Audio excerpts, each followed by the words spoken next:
আপনার তো জীবনের সারা জীবনের সাধনা এই 3-0 থিওরি। এই সাধনার পিছনে আপনি কি কাজটা করছেন, যে কাজটা দেখে মনে হয় যে এই 3-0 থিওরি বাস্তবায়নের জন্য আমি 2 কদম অগ্রসর হয়েছি। নিজের জীবনে প্রয়োগ করে দেখান আপনি কি করতে পারছেন।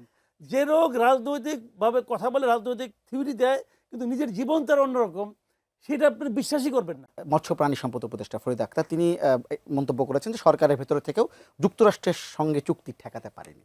এই বিষয়ে আপনার মতামত? এটা যদি ঠেকাতে পারেননি তখন বললেন, তখন বলতে পারতেন না? কারণ উনি তো মন্ত্রী হয়েছিলেন, উপদেষ্টা হয়েছিলেন কার জন্য? ডক্টর ইউনূসকে সেবা দেওয়ার জন্য নাকি জনগণকে সেবা করার জন্য? বলেন।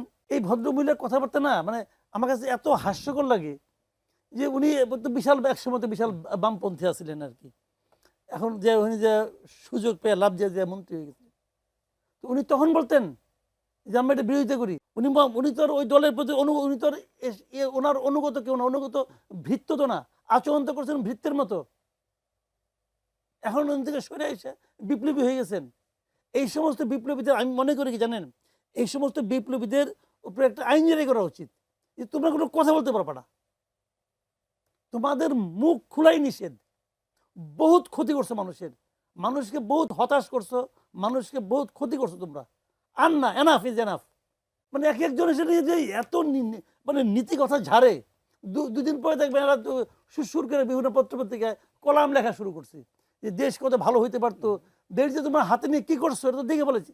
আমি একটা সিম্পল কথা বলি, এই লোকগুলি যে কত বড় মানে আপনার চালিয়ার টাইপের লোক, আমি একটা সিম্পল উদাহরণ দিয়ে বলি। ডক্টর ইউনূসের 3-0 তত্ত্ব আছে না? 3-0 তত্ত্বের মধ্যে কি জিনিসটা? 0 কার্বন, 0 আনএমপ্লয়মেন্ট, এই তো, আর 0 প্রভার্টি। ঠিক আছে, উনি এটা সারা দুনিয়ায় মানে বলে বেড়াইছেন। কেন বলছেন? এই কারণে যে আপনারা এটা বাস্তবায়ন করেন। তো উনি বাস্তবায়ন করেন না কেন?